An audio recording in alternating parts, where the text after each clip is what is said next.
അസമിലെ മുഖ്യമന്ത്രി ഹിമന്ത ബിശ്വ ശർമ്മ എന്നും ന്യൂനപക്ഷ വിരുദ്ധ തീരുമാനങ്ങൾ എടുക്കുന്നതിൽ മുൻപന്തിയിൽ തന്നെയാണ്. കഴിഞ്ഞ ദിവസത്തെ അദ്ദേഹത്തിന്റെ നടപടി ഇപ്പോൾ വലിയ വിമർശനങ്ങൾക്ക് ഇട നൽകിയിട്ടുണ്ട്.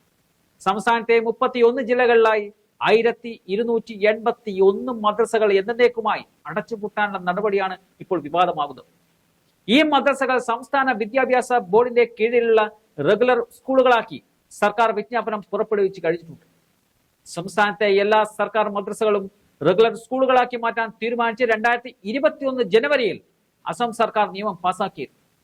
Board of secondary education Assam higher secondary education council, സംസ്ഥാന മദ്രസ വിദ്യാഭ്യാസ ബോർഡ് എന്നിവയുടെ കീഴിലുള്ള സ്വകാര്യ മദ്രസകൾ ഒഴികെ 731 മദ്രസകളെയും അറബിക് കോളേജുകളെയും ഇത് ബാധിച്ചിരുന്നു.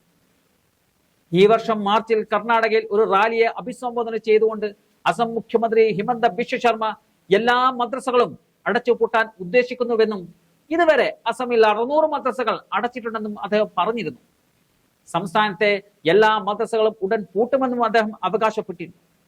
സംസ്ഥാന സർക്കാരിന്റെ അനുമതി പ്രകാരം എലിമെന്ററി എഡ്യൂക്കേഷൻ ഡയറക്ടറേറ്റിന് കീഴിലുള്ള 1281 മദ്രസകൾ അടിയന്തര പ്രാബല്യത്തോടെ ME അഥവാ മിഡിൽ ഇംഗ്ലീഷ് സ്കൂളുകൾ എന്ന പേരിൽ പുനർനാമകരണം ചെയ്തിട്ടുണ്ട്.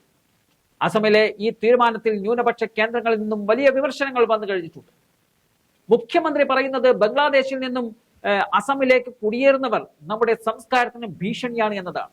അവരാണ് അസമിൽ മദ്രസകൾ സ്ഥാപിക്കുന്നതെന്നും അദ്ദേഹം പറയുന്നുണ്ട്. ഹൈക്കോടതിയും ഹിമന്ത ബിശ്വ ശർമ്മയുടെ തീരുമാനത്തെ ശരിവെക്കുകയും ചെയ്തിട്ടുണ്ട്. ഹൈക്കോടതി വിധിക്കെതിരെ നിരവധി മദ്രസ സംഘടനകൾ ഇപ്പോൾ സുപ്രീം കോടതിയിൽ അപ്പീൽ നൽകിയിരിക്കുകയാണ്. എന്നിരുന്നാലും അസം ഭരണകൂടം സ്വീകരിച്ച നടപടി സുപ്രീം കോടതി തടഞ്ഞില്ല എന്നതും ശ്രദ്ധേയമാണ്. അതോടെ മദ്രസകൾ പൂട്ടി സ്കൂളുകളാക്കണമെന്ന സർക്കാർ നീക്കം പ്രാവർത്തികമാക്കാൻ ഒരുങ്ങുകയാണ് അസം സർക്കാർ.